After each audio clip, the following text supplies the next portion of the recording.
ఈ మంచి శుభదినాన్ని క్రొత్త సంవత్సరంలో 2వ వారంలోకి మనల్ని చేర్చి మన చేత ఆరాధించబడుతూ ఉన్నటువంటి మనల్ని కన్న తండ్రి అయిన దేవునికి కృతజ్ఞతాస్తుతులు చెల్లిస్తున్నాను. ప్రియులారా, జనవరి మాసం సంవత్సరానికి ప్రారంభ దినం.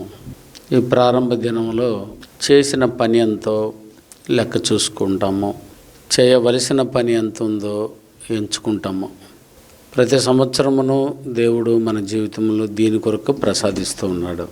చాలామంది ఈ సంవత్సరం ఇందుకు మారుతుంది అని చాలామందికి తెలియదు. క్రొత్త సంవత్సరం వచ్చిందని అంటే సంబరాలు చేసుకుంటున్నారు. చేసుకోండి, నేను తప్పట్లేదు. కానీ కొత్త సంవత్సరం రావడానికి గల కారణం నువ్వు చేయబోయే పనులు నువ్వు దేవుని సన్నిధిలో ఒప్పుకుందువు అని. ఇక ఆ కొత్త సంవత్సరంలో నువ్వు ఆలోచించవలసిందే, గత సంవత్సరంలో 2025లో ఎంత చేసి ఉన్నావు అని కదా. అలా సరిపోల్చుకోకపోతే ఈ 2026ను కూడా మీరు వ్యర్థంగా ఉపయోగించే ప్రమాదం ఉంది. గమనించండి, ఆఫీసు వర్క్ చేసేవాళ్ళు, ఫ్యాక్టరీలకు కానీ గవర్నమెంట్ ఉద్యోగస్తులు కానీ వెళ్తే ఒక టార్గెట్ ఇస్తారు. ఈ సాఫ్ట్వేర్ ఇంజనీర్లకి వాళ్ళకైతే ఒక టార్గెట్ పెడతారు. ఈరోజు ఈ పనిని మీరు చేసేసి వెళ్ళిపోవాలి అటని. ఆ పనిని చేస్తారు చేస్తారు చేస్తారు చేస్తారు రాత్రి టైం అయిపోయినా కూడా చేస్తారు, కానీ అవ్వదు.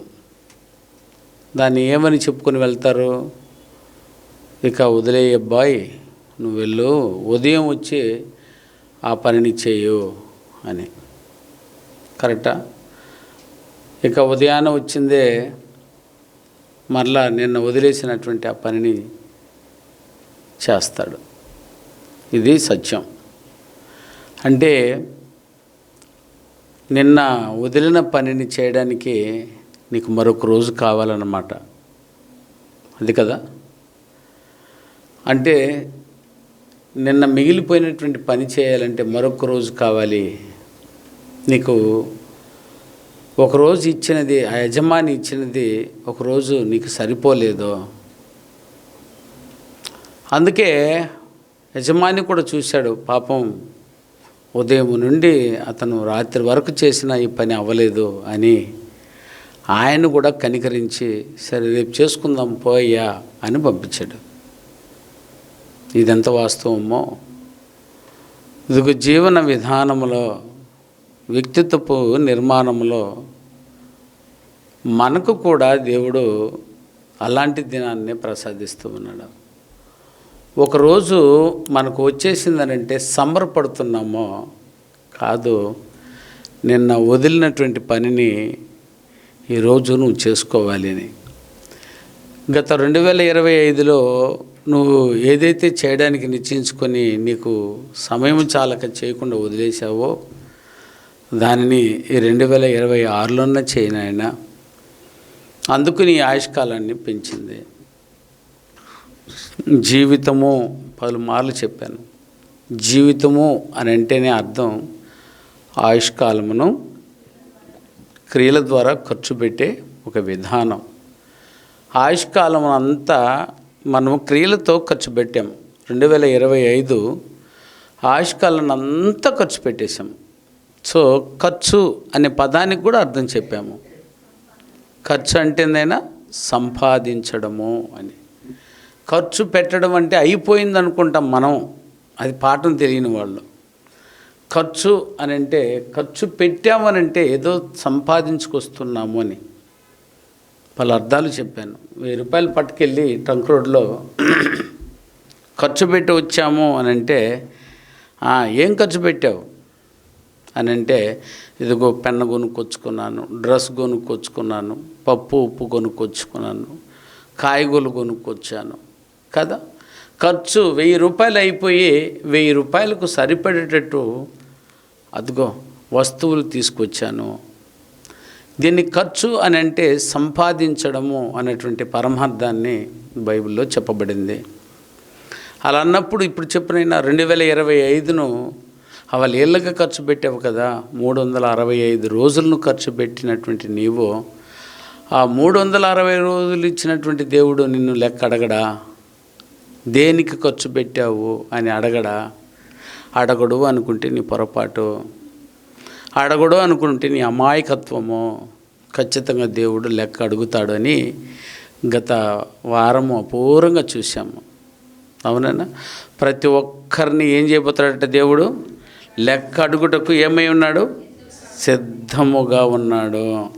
రోమీయులకు రాసిన పత్రిక 14వ అధ్యాయము 12వ వచనం. ప్రతి నాలుకయు దేవునిని స్తుతించును అని ప్రభు సెలవిచ్చుచూ ఉన్నాడు అని వ్రాయబడి ఉన్నది గనుక మనలో, అండర్లైన్ ఈ మాటను, మనలో ప్రతివాడును అటనే తన్ను గూర్చి దేవునికి లెక్క ఒప్పచెప్పవలెను. తన్ను గూర్చి దేవునికి లెక్క ఒప్పచెప్పవలెను. ఇది కిని లేకపోతే మీరు ఇష్టం వచ్చినట్టు బతుకుదురు. కానీ మీరు ఖర్చు పెట్టినటువంటి ఆ ఆయుష్కాలానికి లెక్క చెప్పాలి. నేను చర్చికి రాను, నేను దేవుని మాట వినను, ఏం పోయిద్ది అని అనుకుంటావేమో. ఏం పోదు, నీకు ఇప్పుడు తెలియదు. కానీ ఖచ్చితంగా ఒక రోజు అంటూ ఉంది, ఎంతటి వారమైనా చనిపోవాలి కదా. అనేనా ఎంతటి వారమైనా చనిపోవాలి. గొప్ప వాళ్ళు చూశారు, ఎంతోమంది చనిపోయారు. పోనీ ఆదాము దగ్గర నుంచి పుట్టినటువంటి వారిలో ఎవరైనా ఇప్పుడు ఉన్నారానైనా? ఒక్కరు కూడా లేరు. చూడు, సామంతులు పుట్టారు నాయన, సామ్రాజ్యాన్ని ఏలినటువంటి చక్రవర్తులు పుట్టారు. వారి బతుకుల్లో గోరంతా కూడా మనం పనికిరాము. అంత గొప్ప బతుకు బతికిన వారు కూడా చనిపోయారు. అంటే చనిపోవడం తథ్యము. చనిపోవడం దేనికయ్యా అని అంటే ఖచ్చితంగా తీర్పు దినము కోసమే. మనుషులందరూ ఒక్కసారి మృతి పొందవాలని ఆయన నియమింపబడి ఉన్నాడు. అటు తర్వాత ఏదైనా తీర్పు. ఎంత అందంగా బ్రతుకు, ఎంత సంతోషంగా బ్రతుకు, ఎంత దుఃఖకరమైన బ్రతుకు, వేదంలోనే బతుకు, పేదరికంలోనే బతుకు, ధనవంతుడిగా బతుకు, ఏ విధంగా బ్రతుకు బాబు. బ్రతుకు మాత్రము సాక్షాత్తు దేనికోసమైనా లెక్క చెప్పడము కోసమే. లెక్క ఉంది నీ జీవితానికి. లెక్క లేకుండా అయితే బ్రతక్కు. కానీ ఈరోజు బ్రతుకుతున్న వారందరూ లెక్క లేకుండా ధైర్యంగా బ్రతుకుతున్నారు. నన్ను ఎవడు ఏం పీక్కుంటాడో పీక్కొని అన్నట్టు మాట్లాడుతున్నారు నేను కొంతమంది. గల కారణం ఏంటి అని అంటే వారికి లెక్క ఉన్నదని తెలియదు. నా ప్రియమైన వాళ్ళరా, మీరు చర్చికి ఎందుకు వస్తున్నారో ఎందుకు పోతున్నారో నాకైతే తెలియదు. కానీ ఇది చెప్పకపోతే అసలు ధర్మమే కాదు. సో అందుకే మీకు మొట్టమొదటి మాట చెప్తున్నాము. మనమందరం ఒకరోజు ఖచ్చితంగా లెక్క చెప్పవలసిన వారమై ఉన్నాము. ఆయన ఎదుట లెక్క ఏం చేయాలని ప్రతి ఒక్కరమో చెప్పాలంటే మరి లెక్క ఉందని నీ దగ్గర. అందుకే మిమ్మల్ని బ్రతిమలాడుతున్నాము. లెక్క అంటే ఏ లెక్క? అన్ని లెక్కలతో కూడింది. చూసారా, లెక్కలు లేకుండా ఏదీ లేదు నాయనా. ఏమైనా లెక్కలు లేకుండా ఉన్నాయి చూడు. లెక్కలంటే చాలామంది కష్టం, ఇష్టం కూడా ఉండదు సబ్జెక్టు. మ్యాథ్స్ లెక్కలు, ఆ లెక్కలు కాదు. అది ఆ లెక్కలు వచ్చినా రాకపోయినా పోతే పోద్ది. ఏనైనా మ్యాథ్స్ వచ్చా ఆ లెక్క కాదు నాయనా. నీ జీవితపు లెక్క. నువ్వు ఖర్చు పెట్టేవే ఆ లెక్క. ఆయుష్కాలాన్ని ఇచ్చిన దేవుడు నువ్వు దేని కొరకు ఖర్చు పెట్టావు నేను అడగనయ్యున్నాడంటే ఆ లెక్క ఉందా? ఆ లెక్కనే మనం చూస్తున్నాం. లెక్క చెప్పవలెను అని అంటే లెక్క చెప్పడానికి ఆయన ఏమని అడుగుతున్నాడు దేవుడు? ఇప్పుడు చదివిన వాక్యంలో సిద్ధమా? మళ్ళీ చదువునైనా వాక్యాన్ని ఏందంటే మర్చిపోయినారు. మనలో అండర్లైన్ చేయండి. ప్రతివాడును అంటే అందరూ, మనలో ప్రతివాడును తన్ను గూర్చి తండ్రి అయిన దేవునికి లెక్క చెప్పవలెను. చెప్పడానికి మీరందరూ సిద్ధంగా ఉన్నారా అని ఇప్పుడు చదివిన లేఖనంలో అడిగాడు. ఓకేనా? ఇప్పుడు చదివిన లేఖన భాగం సోదరుడు వచ్చి చదివి వినిపించినటువంటి మాట ఏమంది? తీతుకు రాసిన పత్రిక 3వ అధ్యాయం 2వ వచనం. లెక్క అడుగుతాడు అని అంటే లెక్క అడిగే దేవునికి నువ్వు సిద్ధంగా ఉన్నావా అంటాడు. చూడండి నన్ను ఇక్కడ, అదే ప్రతి సత్కార్యమును చేయుటకు సిద్ధపడి ఉండవలననియో. ఎవరండి ఆయన? మనుషులందరి ఎడల సంపూర్ణమైన సాత్వికమును కనపరచుచు ఎవరిని దూషింపక జగడమాడని వాడును శాంతుడునై ఉండవలను. ఇదో పెద్ద ప్రోగ్రాం నాయన ఇది. అడుగు అడుగున దేవుడు మనల్ని సిద్ధపాటులో ఉంచుతూనే ఉన్నాడు. చూడు, తీర్పు దినమునకు లెక్క అడగబోతున్నాడు అని అంటే ఆ లెక్క కొరకు ఒక క్షణము కూడా నువ్వు వదలకూడదు. అసలు ఒక గడియ కూడా వదలకూడదు. నువ్వు ఒక రోజును కూడా వదలకూడదు. నువ్వు ఎలాగూ లెక్క చెప్పవలసి ఉన్నదో దాన్ని ఆలోచిస్తూనే ఉండాలి. అది ఒంటి నిండా భయం ఉంటే ఖచ్చితంగా లెక్క కొరకు బ్రతకగలము. ప్రియమైన వాళ్ళారా, ఈరోజు నువ్వు ఇప్పటికే ఆయుష్కాలం చూడు. ఉదయం నుంచి ఇప్పటి వరకు ఎన్ని గంటలు అయింది ఆయన?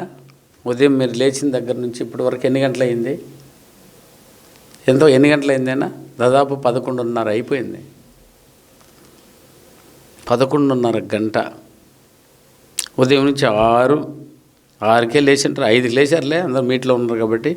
5, 6, 7, 8, 9, 10, 11 ఏనైనా 7 ఏమా అసలు 7 గంటల వరకు ఇప్పుడు మీరు ఖర్చు పెట్టినారే. ఇప్పుడు 7 గంటల్లో దేవుడు లెక్క అడిగితే ఏం చెప్తారో? ఇప్పుడు 7 గంటలు మీరు ఏం చేసి ఉన్నారో? ఇదే కదా దేవుడు లెక్క అడగనైనది. ఈ 7 గంటలు మీరు చేసింది 2 రకాల పనులు. ఒకటి మంచి చేసి ఉంటారు, ఇంకొకటి చెడు చేసి ఉంటారు. ఇప్పుడు దేవునికి ఇష్టమైనది ఏది? ఇదే కదా నేను మిమ్మల్ని చేయమంటున్నది. నువ్వు సిద్ధమా అని అడుగుతున్నాడు దేవుడు. సత్క్రియలను చేయుటకు నువ్వు సిద్ధపడుమో, సిద్ధంగా ఉండుమో. అందుకే లెక్క చూసుకోండి.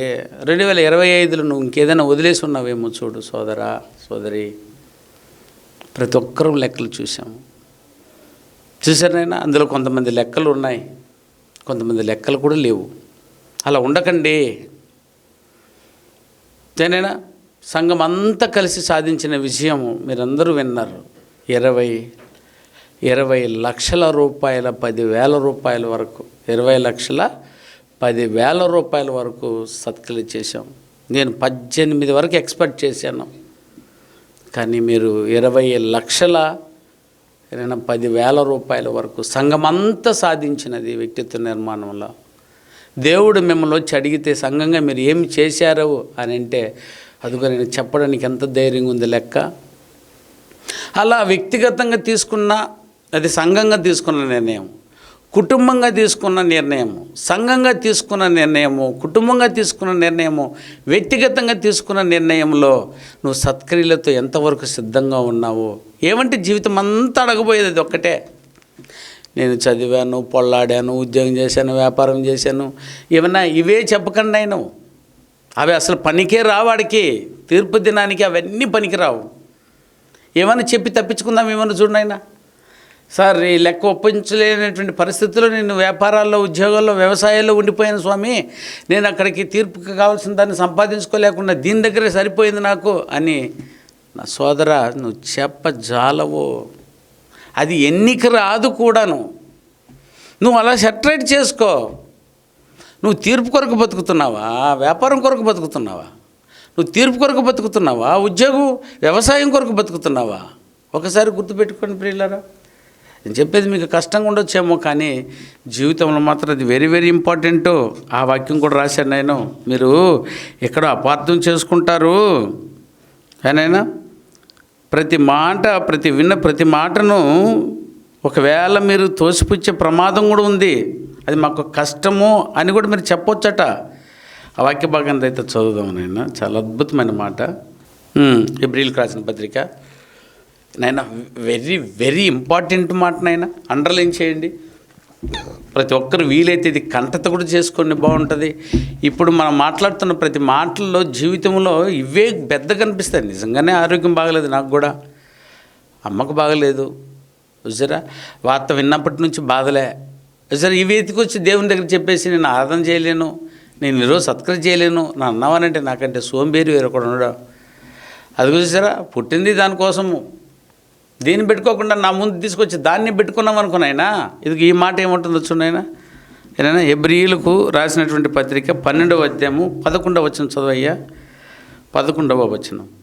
మనము మరియు ప్రస్తుతమందు, అండర్లైన్ చేయండి ఈ మాటను, చూడు ఎంత అద్భుతంగా రాశాడు. ఈ మాట కొరకే రాశాడేమో.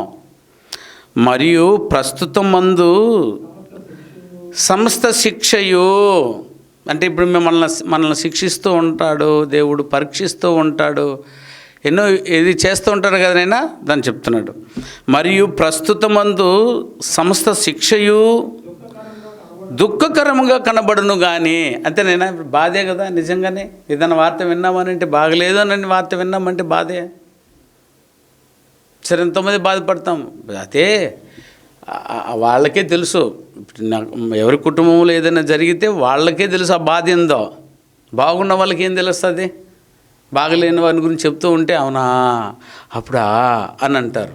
అట కాదు, అదిగో ఇంట్లో అలా ఉంది విషయం అన్న వార్త వింటే వారికి ఎంత ఫీల్ ఉంటుందో అలాంటి ఫీల్ నువ్వు చూడు. ఇప్పుడు ఈ వాక్యంలో ఏమంటున్నానైనా, మరియు ప్రస్తుతమందు, అంటే ఈ భూమి మీద బ్రతికే ఈ ప్రస్తుత కాలమందు దేవుడు శిక్షిస్తూ ఉంటే ఆ సమస్త శిక్షయు దుఃఖకరంగా కనబడునే కానీ, నిజం కదైనా, మనకు దుఃఖకరంగా బాధకరంగా కనబడునే కానీ సంతోషకరంగా కనబడదు. ఎవరికైనా కనబడుతుందనే సంతోషకరంగా ఇవే, కానీ సంతోషకరంగా చూడగలిగినామంటే నువ్వు దేవుడివే. ఈ సమస్త దుఃఖమును, బాధను, ఇబ్బందులను నువ్వు సంతోషంగా చూడగలిగే ఆ స్థాయి ఎప్పుడు వస్తుందో బాబోయ్ చూస్తారు నాయన. దేవుడు వద్దు, ఎవరు వద్దు. ఇప్పుడు ఏం లేదు, ఫోన్ చేసి మీ అమ్మ చచ్చిపోయిందో, లేదా మీ అమ్మకి చాలా సీరియస్ అయిపోయి హాస్పిటల్ ఎత్తుకు పడేసి ఉన్నారంటే ఇక్కడికి ఆరాధన కూడా వదిలిపెట్టి వెళ్ళిపోయేంత వారమండి మనము, అవును కాదా? సరే అక్కడికి పోయి నువ్వేమైనా ప్రాణాన్ని ఇచ్చేయగలవా? మనము కాపాడలేమని కూడా తెలుసు. అక్కడికి వెళ్ళి నువ్వు చేయగలిగింది కూడా ఏదైనా ఉందంటే చూసి దేవా అని అనగలవ తప్ప ఇంకేమనలేవు. అది ఆరాధనను వదులుకుని పోవాలా? ఇది నీ పరీక్ష కదా, ఇది నీకు కావలసినటువంటి శిక్ష. ఏదైనా ఆయన ఏమంటున్నాడు ఆ మాటను, సమస్త శిక్షయు అంటే ఆయన ఇచ్చే ప్రతి ఒక్కటి మనకి ఎట్ట కనిపిస్తానంటేమ్మా దుఃఖకరము. సమస్త శిక్షయు దుఃఖకరంగా కనబడనే కానీ సంతోషకరంగా కనబడదు. అయినను దాని యందు అభ్యాసము కలిగిన వారికి, అబ్బాబ్బాబ్బాబ్బా, దాని యందు ఏముండాలంట బాబు? అభ్యాసము. అభ్యాసం అంటే ఏందైనా? అభ్యాసం అంటే ఏందైనా? మామూలుగా అభ్యాసం చేయంట అంటారు. అంటే ఏంది? నేర్చుకోవడం, కంటత చేయడం, అనుభవంలోకి తెచ్చుకోవడం అని అర్థం. కొన్ని రెఫరెన్స్లు మనం చూసారా, గడగడగా చెప్పేస్తాం. ఎందుకంటే అది అభ్యాసం చేసి ఉన్నాను నేను. ఇదిగో కష్టాన్ని, దుఃఖాన్ని అనుభవించేది చూసారా, దాన్ని ఎదురు తీసుకోవాలట, అభ్యాసం చేసుకొని ఉండాలట. రాని దేవా నాకే కదా ఇస్తావా, మాకిస్తావు, ఎక్స్పెక్ట్ చేయాలనైనా మనమందరము ఎప్పుడు దేవుని కొరకు నమ్మకంగా బ్రతకడానికి ట్రై చేస్తూ ఉంటామో అయిపోయినాం మనం. జల్లెడ పట్టుకొని వస్తాడు. ఒకసారి జ్ఞాపకం చేసుకోండి, అపోస్తలులను జల్లించి పడేశాడు దేవుడు. అది ఆయన చెప్పిన ప్రకారం అభ్యాసం రాని వారికి ఏమో దేవుడిని విసిరి కొట్టేసి వెళ్ళిపోతారు. అభ్యాసం వచ్చిన వాడేమో ఎక్స్పెక్ట్ చేస్తాడు, రాని ఓహో ఇట్టొచ్చిందా, ఓహో అట్టొచ్చిందా, దాన్ని ఎదుర్కోవడానికి సంసిద్ధమవుతాడు. చూసారా ప్రియులారా, మీకేమో దుఃఖకరం అనిపిస్తుంది, మీకేమో బాధ అనిపిస్తూ ఉంది చూడు. అయినను దాని యందు అభ్యాసం కలిగిన వారికి అది నీతియును అది నీతియును సమాధానకరమైన ఫలమిచ్చును, నీతియు సమాధానకరమైన ఫలము వస్తుంది అని అంటే ఇప్పుడు చెప్పండి నాయన, తీర్పుకి ఇది ఉపయోగపడబోతుంది, ఈ శిక్ష, ఈ బాధలు, ఈ ఇబ్బందులు అని అంటే, దేవా ఆ రోజు నేను ఇది అడగకుండా పోయానని నువ్వు ఆ రోజు తెల్లమొహం వేస్తావు ఆడిపోయి, ఇప్పుడేమో వద్దు వద్దు అంటున్నావు. సరే ఏదన్నా జరిగిందనుకో నాయన, దేవా ఎందుకు ఇచ్చినావు నాయన, ఏడుస్తావు. కానీ ఆ రోజుకి అది నీతియు సమాధానాన్ని ఇవ్వదు తండ్రి. ఇదిగో ఈ చిన్న బాధను కూడా తట్టుకోలేక నువ్వు దేవుని దగ్గర వెళ్ళేసి విసిరి కొట్టేసి వెళ్ళిపోతున్నావు. కొంచెం ఓర్చుకో, అక్కడ తీర్పు దినమందు నిన్నే మొదట పిలుస్తారు. నీకు వెనక అందరూ పడిపోతారు. నీ లెక్క కరెక్ట్గా ఉందనుకోనైనా అక్కడ ప్రతిఫలాలు పెరిగిపోతుంటాయి. ఈ లోక జీవితాన్ని నువ్వు కష్టంగా ఫీల్ అవ్వకు. ఆ దుఃఖమును మేము భరించలేము, ఇది మాకొద్దు, ఈ దేవుడే వద్దు నాకు అనుకునేసి చిన్న చిన్న కష్టాలు, ఇబ్బందులు వచ్చినప్పుడు వదిలేసి వెళ్ళిపోతూ ఉంటారే. వీళ్ళందరూ లెక్క ఎలా ఒప్పగిస్తారు చెప్పు నాయన. అసలు లెక్కలు కూడా నిలబడరు అనేది అర్థమవుతుంది. అందుకే చెప్తున్నాడు చూడు, ఎంత జాగ్రత్తగా చెప్తున్నాడు. ఆయనను దానిని అభ్యాసం కలిగిన వారు, అంటే దీని ప్రతిఫలం ఎరిగిన వారైతే కొంచెం పోర్చుకో. 10 దెబ్బలు కొడితే ₹1,00,00,000 ఇస్తామో అని అన్నాం అనుకో కొరడాలతో, ఏం చేస్తావు జరేజ్? తినవా? 10 తినేస్తే ఏమొచ్చేస్తుంది నైనా? 1,00,00,000. అది ఎంత బాధ అయినా ఉండనేనైనా, ఎందుకనంటే ₹1,00,00,000. ఇప్పుడు చెప్పినైనా నీకు నీతియు సమాధానంతో కూడుకున్నటువంటి ఆ పరలోకం నీకు కావాలంటే భూమి మీద నిన్ను కొద్ది రోజు కొట్టుకుంటాను, నిన్ను మీద ఉమ్మి వేస్తాను, చూసారా నేను కొరడాలతో 39 దెబ్బలు కొడతాను, వస్తే సిలువ వేస్తాను అంటే ఆయన ఎదుట పెట్టిన ఆనందము కొరకు ఈ అవమానము నన్ను ఏం చేశాడంటే నిర్లక్ష్య పెట్టి, బావా ఈ లెక్క ఒప్పించడానికి సిద్ధంగా ఉన్నమా తల్లులారా? మన జీవితమే లెక్క ఒప్పచెప్పేది అన్నప్పుడు మనం ఓపికగా చేసుకోవాలి. కొంతమందికి తెలిసినట్టే నటిస్తారు, కొంతమంది తెలియకుండానే ఉంది, కొంతమంది తెలిసి తెలియకున్నట్టే ఉన్నారు. సంఘములలో ఉండకండి ప్రియమైన వాళ్ళరా. మనమందరం లెక్క ఒప్పచెప్పవలసిన వారము. దేవుడు మనకిచ్చినటువంటి ఆ లెక్కకు సరిపడే జీవితాన్ని జీవించి చూపించేది సిద్ధంగా ఉండాలి నువ్వు. అందులో ఆయన తీర్పులు ఏం అడగనయ్యంటే రూపమే, ఆయన అడగబోయే రూపమే పరిశుద్ధతయు. ఏమంటున్నాడు అక్కడ? నీతిను సమాధానకరమైన ఫలము. నీతి సమాధానకరమైన ఫలం దేవునికి ఇవ్వు. అది ఇవ్వాలంటే అది ఎట్ట వస్తుంది అని అంటే నువ్వేం చేయాలంటే ఆయన తీర్పు రాసిన పత్రికలు చెప్పిన ప్రకారము ఏది దేంట్లో సిద్ధంగా ఉండాలట? ప్రతి సత్కార్యములను అన్నాడు. అంటారు ప్రతి సత్కార్యము, 1 2 కాదు. ప్రతి సత్కార్యమందు నువ్వు ఎలా ఉండాలటనైనా సిద్ధపడి ఉండవలేను. అందుకే మిమ్మల్ని సిద్ధపరుస్తున్నాము. ఆ టైటిల్ పేరు కూడా అదే పెట్టాము. ఏమన్నా టైటిల్? నిన్ను గూర్చి దేవునికి లెక్క చెప్పడానికి సిద్ధమా అని పెట్టాను. సిద్ధమా నువ్వు? కానీ లెక్క అయితే ఉంది, నువ్వు సిద్ధపడలేదు. కొంతమంది లెక్క ఉందని తెలుసు కానీ సిద్ధపడకుండా కూర్చొని ఉన్నారు. అప్పుడు వరికితే చూస్తాంలే. కొంతమందిని బట్టి ఇంకొంతమంది ఏమారిపోతున్నారు, కొంతమందిని బట్టి ఇంకొంతమంది గబగబ ముందుకు తెస్తున్నారు. అంటే దీన్ని బట్టి చూస్తే ఒకరి మీద ఒకరు ఆధారపడింది సత్క్రియలో. నువ్వు చేసినవంటే ఇంకొకరు చేస్తారు, ఇంకొకరు చేసినట్టు ఇంకొకరు చేస్తారు, అద్భుతంగా చేసుకుని వెళ్ళిపోతారు. ఈ సంవత్సరం 2026కి అపూర్వకంగా ఒప్పుకున్నారు పనులు. 2025లో చేసిన వాళ్ళే మరలా దాన్నే నాకివ్వు అని అడిగి ఒప్పుకుంచుకున్నారు. ఇవి దేనికి అయ్యానంటే బాబు అక్కడ నీతిను సమాధానమును కలిగిన ఫలము నీకు దొరుకుతుంది. ఇప్పుడు కొంచెం బాధగానే ఉండొచ్చు, నేను ఈ నెల చేయలేకపోయాను, ఈ సంవత్సరం నేను చేయలేకపోయాను, నువ్వు బాధపడుతూనే ఉన్నావు. Very good. బాధలో కూడా నువ్వు లాగి 2025 ఎట్ట లాక్కొచ్చేసాం మనం, మీకు తెలుసో తెలియదు. కానీ పెద్దది చిన్నది కూడా కాదు మీరు లాగింది, పెద్ద బడ్జెట్ లాగారు. వండర్ఫుల్. దానికి ప్రతిఫలము దేవుడు ఎత్తిపెట్టున్నాడు. అదే దానికి సిద్ధంగా ఉండు. అది దాన్ని ఎదురు చూస్తుందట. ఫిలిప్పీయులకు రాసిన పత్రిక 1వ అధ్యాయము, ఫిలిప్పీయులకు రాసిన పత్రిక 1వ అధ్యాయం నన్ను 10-11 వచనాలు చూడయ్యా. ఫిలిప్పీయులకు రాసినటువంటి పత్రిక 1వ అధ్యాయము 10-11 వచనాలు. మీ ప్రేమ తెలివితోనూ, నేను మీ ప్రేమ తెలివితో ఉండాలి. ప్రేమ అంటే ఇవ్వడం. ఇదిగో ప్రేమిస్తున్నాం మనం, ఇదిగో మీరు ఇచ్చినవన్నీ లెక్కలు చూపించుకున్నాం, దేవునికి లెక్క ఒప్పచెప్పాము. అది చాలా తెలివిగా ఉండాలి. ఎందుకంటే తీర్పుకి వచ్చేది ఉండాలి, లెక్కలో ఉండాలి. కొంతమంది చేస్తారు, లెక్క ఉండదు. అలా చేయకండి, దయ ఉంచి లెక్కతో చూపించు. అది చెప్తున్నాడు చూడైనా, మీ లెక్కకు విస్తార ఫలం కలగలవన్నా కదా ఈ పని చేస్తున్నాం మనము. అందుకే చెప్తున్నాడు, మీ ప్రేమ తెలివితోనూ సకల విధములైన అనుభవ జ్ఞానముతోనూ కూడినదై అంతకంతకు అభివృద్ధి పొందవలనియు, ఇందువలన దేవునికి మహిమయు స్తోత్రమును కలుగునట్లు మీరు యేసుక్రీస్తు వలనైన నీతి ఫలములతో నిండుకున్న వారై. నీతి ఫలం ఎందుకు కావాలి? ఇప్పుడు చదివిన సమాధానము, నీతియు, ఇలాంటి ఫలము నీకు ఎందుకు కావాలి, ఎక్కడికి కావాలో చెప్తున్నాడు. ఏమని? నీతి ఫలములతో నిండుకున్న వారై క్రీస్తు దినమునకు. క్రీస్తు దినం అంటే ఏదైనా రెండవ రాకడ కొరకు అని అర్థం. క్రీస్తు దినమునకు ఎట్లుండాలట బాబు?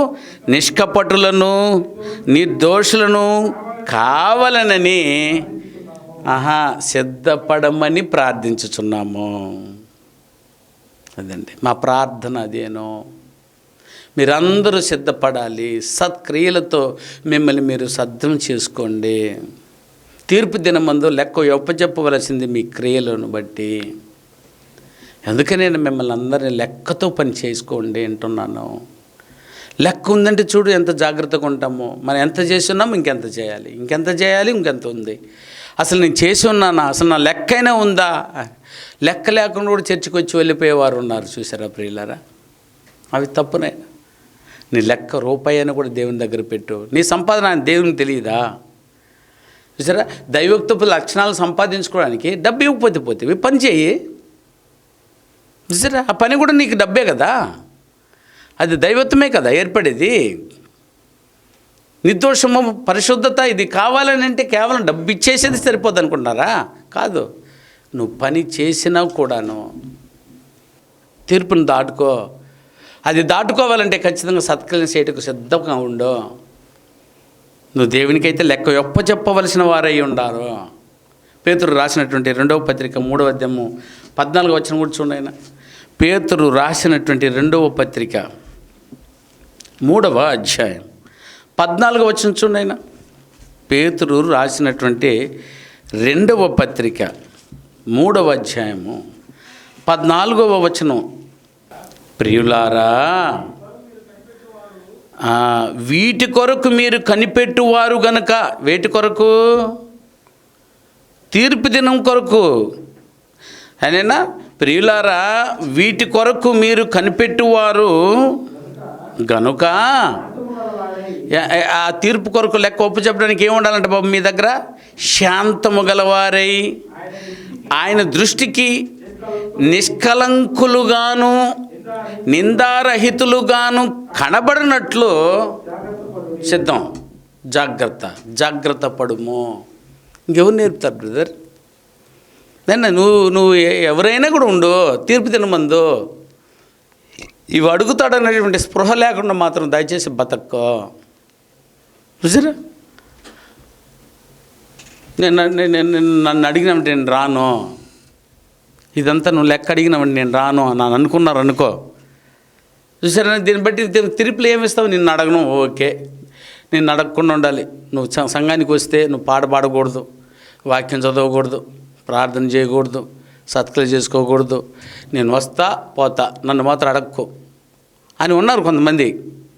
చూసారైనా వస్తారు, ఎప్పుడో వాళ్ళ ఇష్ట ప్రకారం వస్తారు, కూర్చుంటారు, పోతారు. ఏం బ్రదర్ పైకి రావచ్చు కదా, ఏమ్మా వచ్చి ముందుగానే పని చేయవచ్చు కదా అని అంటే అదంతా నువ్వు అడగకూడదు అన్నట్టు ఫేస్ అడ్డు పెడతారు. సైకిల్ అది తెలియని వాళ్ళ నేను, ఓహో వీళ్ళని అడగకూడదు. చూసారా, వాళ్ళ నిర్ణయం అది. కానీ ఓకే అడగను, వస్తూ పోతున్నావు. మరి తీర్పులో దేవుడు నిన్ను వదిలేస్తాడా?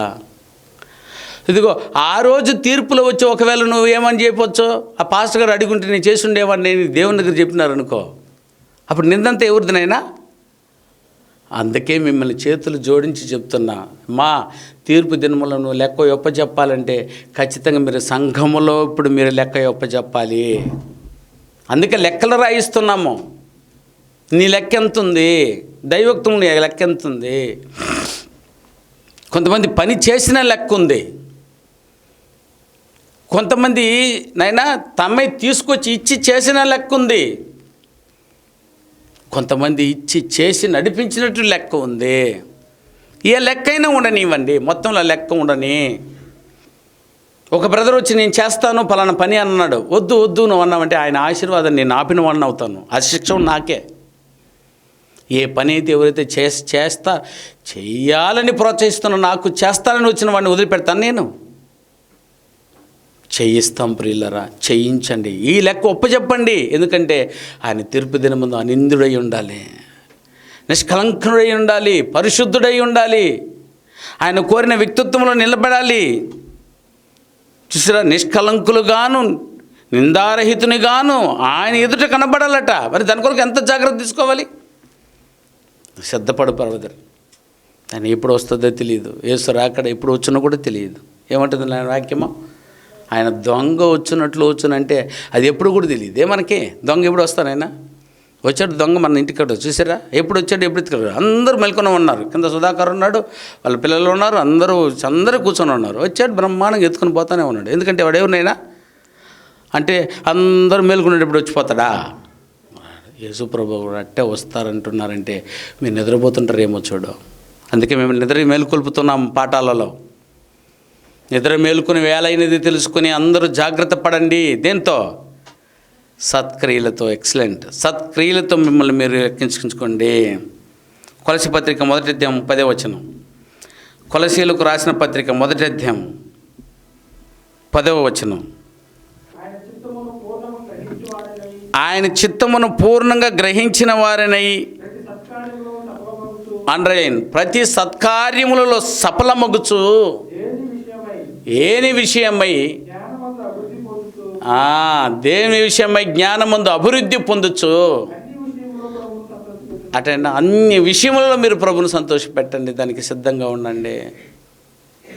ఇదే మీ లెక్క. దేవుడు మిమ్మల్ని అడగబోయే ఫైనల్ లెక్కలు ఇవేను. తీర్పు దినం ముందు ఆయన లెక్క ఏమడగబోతాడు అని అంటే, ఆ లెక్కలు అడగనైనదే వ్యక్తిత్వ నిర్మాణము, దేవుని యొక్క రూపము మీ దగ్గర ఉందా, పరిశుద్ధత నిర్దేశం మీ దగ్గర ఉందా అంటే వీటిని సంపాదించుకునే ఏకైక మార్గం సత్క్రియలో. ఎన్నో మార్లు చెప్పాం ప్రియమైన వాళ్ళ. ఒక వ్యక్తి పరలోకం పోవాలంటే తీర్పుని దాటుకోవాలి. తీర్పులు ఏం అడగనైనాడంటే వ్యక్తిత్వాన్ని అడగనైనాడు. వ్యక్తిత్వం కావాలంటే ఏం చేయాలి ఆయన? సత్క్రియలు ఖచ్చితంగా చేయాలి. సత్క్రియ చేయాలంటే ఏం కావాలి బాబు? దేవుని ప్రేమ కావాలి. దేవుని ప్రేమ కావాలంటే నువ్వు దేవుని కుమారుడై ఉండాలి. దేవుని కుమారుడై ఉండాలంటే పరిశుద్ధాత్మను పొంది ఉండాలి. నువ్వు పరిశుద్ధాత్మను పొంది ఉండాలంటే నువ్వు బాప్తీసం పొందుకొని ఉండాలి. బాప్తీసం పొందకపోతే పరలోకమే పోవు నువ్వు, ఎందుకంటే సత్క్రియలు చేయవు కాబట్టి. సో బాప్తీసం పొందాలంటే ఒప్పుకోయ్యా బాబు. ఒప్పుకోవాలంటే మారు మనసు పొందు. మారు మనసు పొందాలంటే విశ్వాసం కలిగి ఉండు. విశ్వాసం కావాలంటే విను. దేనిని?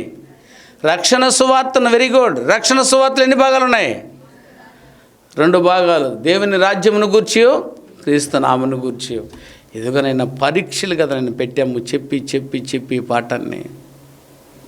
ఎదుగో బేసిక్ దగ్గర నుంచి మీకు నేర్పించుకొచ్చింది దేనికి అయ్యా అని అంటే, ఎదుగో మీరు తీర్పు దినమునకు కావలసిన వాటిని సంపాదించుకోవడానికి సిద్ధపడతారని. ఇన్ని పాఠాలు ఎందుకు లాస్ట్లో ఎక్కడికి వచ్చి ఆగుతాయి అని అంటే, మీరు లెక్క చెప్పడం కోసం వచ్చి ఆగుతుంది. అందుకే ప్రతి ఒక్కరి జీవితాన్ని లెక్క చెప్పేటట్టే బ్రతకండి. ఏమా లెక్క ఉందా నాయనా? లెక్క కలిగునుడి కొరకు సిద్ధపడు. ప్రతి ఒక్కరు లెక్క చెప్పేటట్టే బతకండి. ప్రతి దాన్ని లెక్క చేసుకోండి. నేనెంత చేశాను ఇంకెంత చేయాలి, అది కదా దేవుడు నేను అడగనై ఉన్నది. పేతురు రాసినటువంటి 1వ పత్రిక 1వ అధ్యాయం 5వ వచనం చూడన్నా. 1వ పత్రిక 5వ అధ్యాయం. కడవరి కాలమందు, అదే కడవరి కాలమందు బయలుపరచబడుటకు, అదేనా, కడవరి కాలమందు బయలుపరచబడ్డకు సిద్ధంగానున్న రక్షణ మీకు కలుగునట్లు విశ్వాసము ద్వారా దేవుని శక్తి చేత కాపాడబడు మీ కొరకు ఆ స్వాస్థ్యము పరలోకమందు భద్రపరచబడి ఉన్నది. వాటి వండర్ఫుల్ వర్డ్ అండి. కడవరి కాలమందు బయలుపరచబడుటకు సిద్ధంగానున్న రక్షణ, మీరు రక్షణ పొందాలి అంటున్నాడు. రక్షణ ఎన్ని రకాలు ఉన్నాయినా? 2 రకాల రక్షణలు ఉన్నాయి. ఎందులో నుంచి? ఒకటి పాపం నుంచి రక్షణ పొందుకోవాలి, రెండోది తీర్పు నుంచి రక్షణ పొందుకోవాలి. పాపం నుంచి రక్షణ పొందుట కొరకు ఏం కావాలి? బాప్తిసం కావాలి, సరిపోయిద్ది. తీర్పు నుంచి రక్షణ పొందుట కొరకు ఏం కావాలి? నేను అదే కదా చెప్తున్నాను. సత్క్రియలు లేనిదే నువ్వు తీర్పును దాటుకోలేవు. తీర్పు నుంచి రక్షణ పొందుట కొరకు నువ్వు సత్క్రియలు చేయటకు సిద్ధంగా ఉండు. అందుకే నీకు అవకాశం దొరికినప్పుడల్లా నువ్వు సత్క్రియలు చేసుకున్నాము. ఏమన్నాడు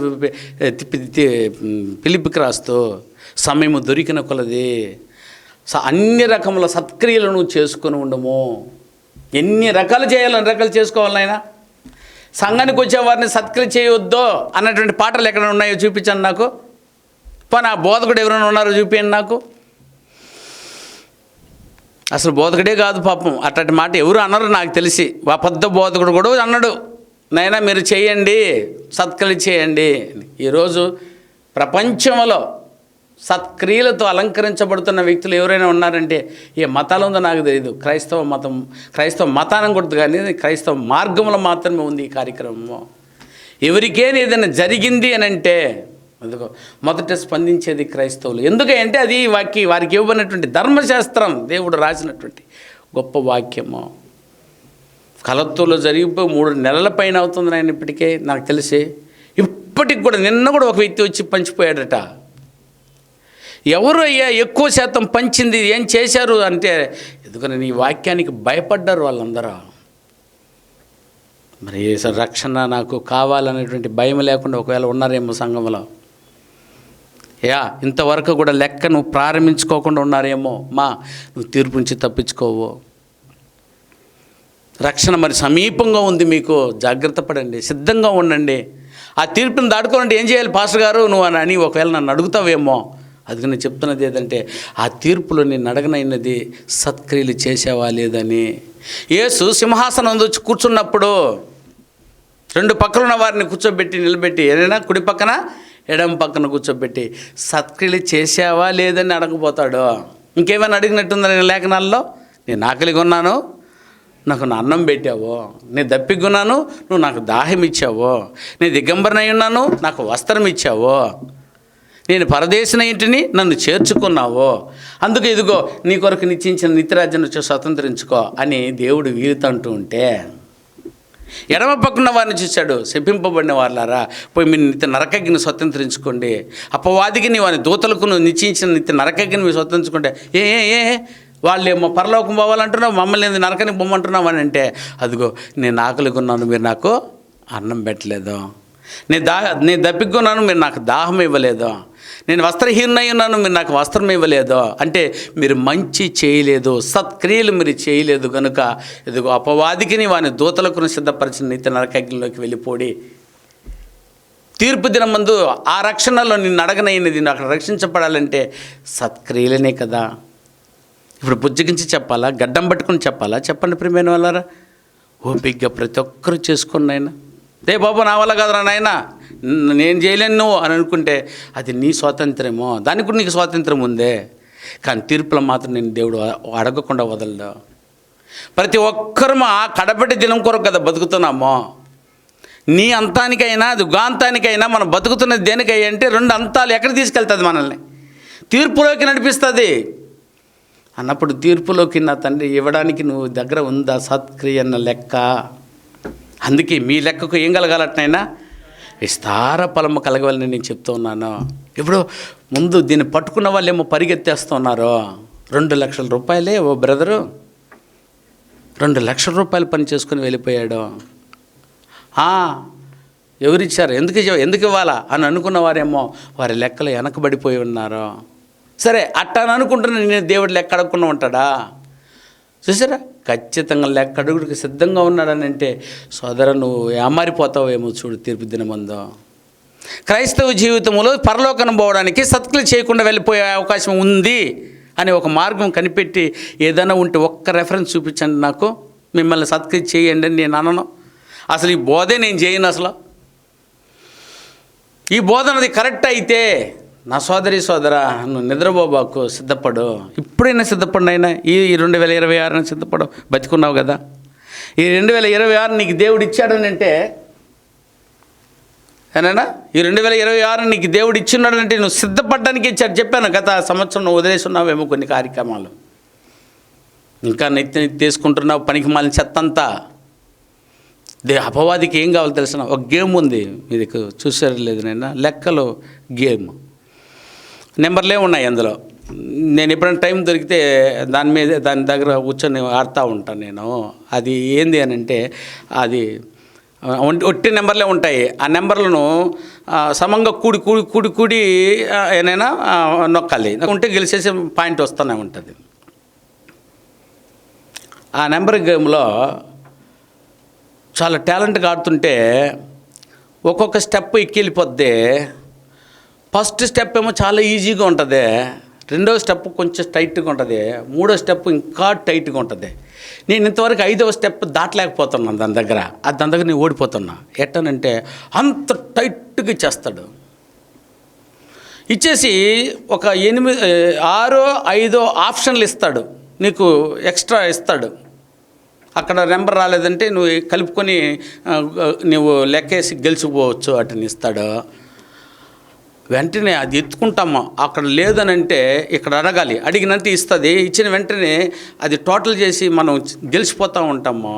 కానీ వీడు ఏం చేస్తాడు తెలుసు నాయన, వీడు దీన్ని ఉపయోగించుకుని ఆడ గెలిచిపోతాడని చెప్పి నా టైం అంతా వేస్ట్ చేసేటట్టు అది కలవకుండా ఉన్న నెంబర్లు వేస్తాడు.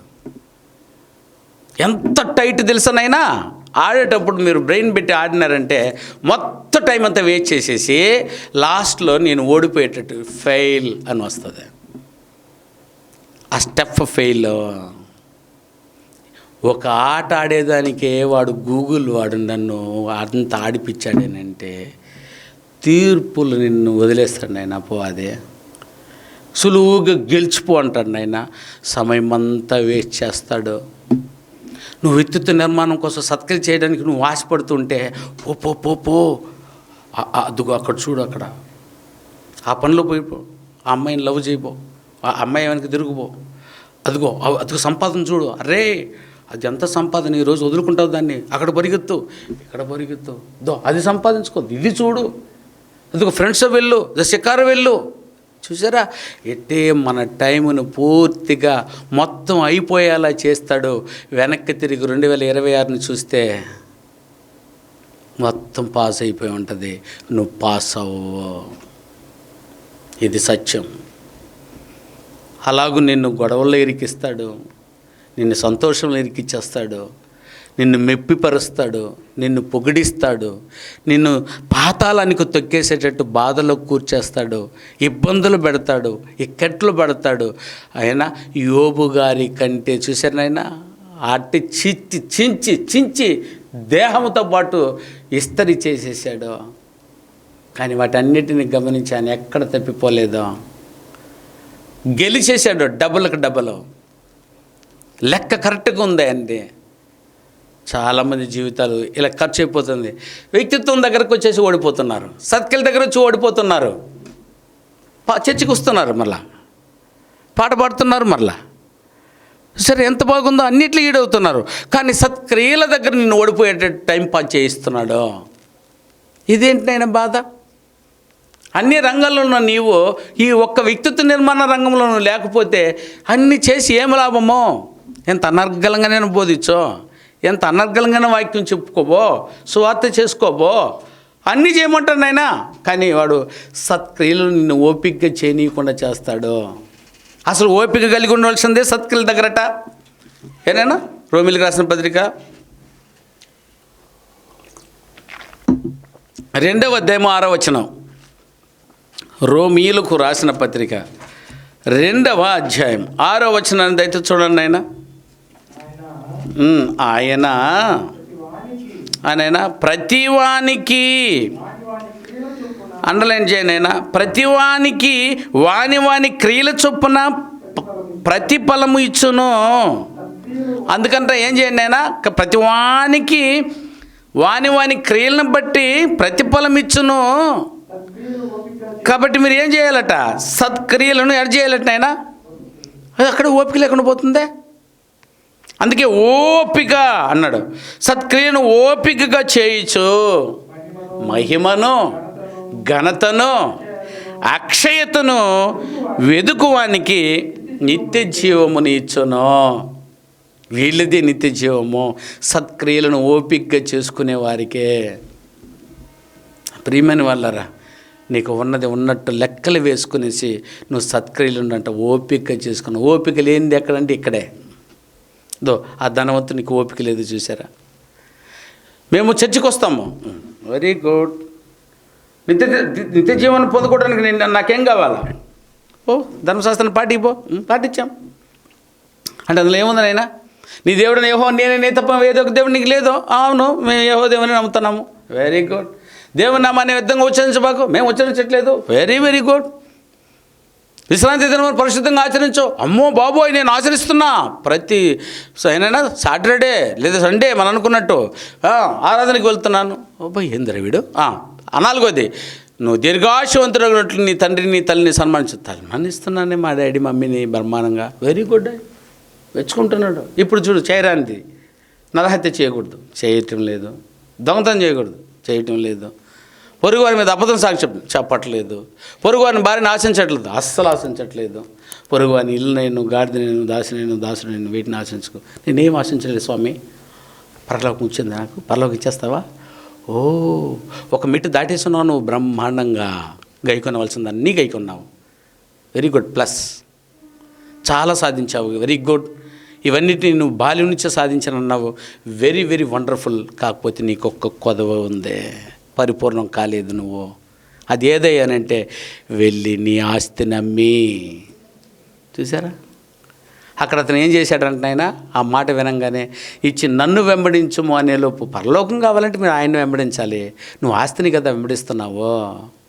వెంటనే ఆయన ఏం చేశాడంట, మిగుల ఆస్తి గలవాడు కనుక తన మొహమును చిన్నబుచ్చుకొని మాట్లాడాడు. చూసారా? చిన్నబుచ్చుకుంటావా నువ్వు? అంటే ఇప్పుడు దేన్ని వెంబడించాలనుకుంటున్నావు నువ్వు? ఒక దేవుని తప్ప అన్నీ వెంబడిస్తున్నావు, కానీ దేవుని దగ్గరికి వస్తూనే ఉన్నావు. చాలామంది ఇలా వచ్చేవాళ్ళు ఉంటారు నాయన. దీనివల్ల ఉపయోగం లేదు నా సోదరి. నీ టైం వేస్ట్ అయిపోతుంది. బాగుండు. నీ కోరినంత నీ విధంగా ఒక బాగా నింపుక చేసుకో మనసులో. నా దేవుని కొరకు నేను ఇది చేయవలసి ఉన్నది, ఈ పనిని. అదిగో నీ లెక్క దేవునికి ఒప్పగించేటట్టు సంఘమునకు అప్పగించు. జరా నేను ఇష్టం చేసుకుంటా, నేను చేసుకుంటా, సంఘాన్ని వదిలి నేను చేసుకుంటాను ఒకవేళ మీరు అనుకుంటారేమో, అది పొరపాటు. సంఘము ద్వారా లెక్క ఒప్ప చెప్పమని ఉంది తప్ప నువ్వు ఒక్కడికి తీసుకుపోయి లెక్క ఒప్ప చెప్పుకోమని ఎక్కడైనా ఒక్క రెఫరెన్స్ చూపించండి. చాలామందికి ధైర్యం సంఘాన్ని వదిలికొట్టేసి అదే 10 రూపాయలు ఎక్కువ చేసింది అనుకునైనా వెంటనే అట్టెళ్ళిపోతారు. అది కూడా పాపమే. అలా కాదు తండ్రి. సంఘాన్ని ఏర్పాటు చేసుకో. సంఘం ద్వారా వెళ్ళి చేయి బాబు గొప్ప పని. సంఘం ద్వారా గొప్ప పనులు చేయండి, సత్క్రియలు చేసుకోండి. రేపు దేవుడు నిన్ను అడగనైనది సంఘములో ఉన్నవారిని. మీ లెక్కకు విస్తార ఫలము కలగవలెను. ఇదిగో మీ పైన నాయకులుగా ఉన్న నాయకుడే లేదు నీకు. నువ్వే నాయకుడివి, నువ్వే నాయకురాలివి. నాకు ఇదే కావాలా అని అనుకుంటున్నావు. నిన్నెవరు చేయనీయరు. నువ్వే నాయకుడు అయితే నిన్ను అడిగేవారు ఎవరు ఉంటారు? నిన్ను అడిగేవారిని ఒకరిని పెట్టుకోవాలి.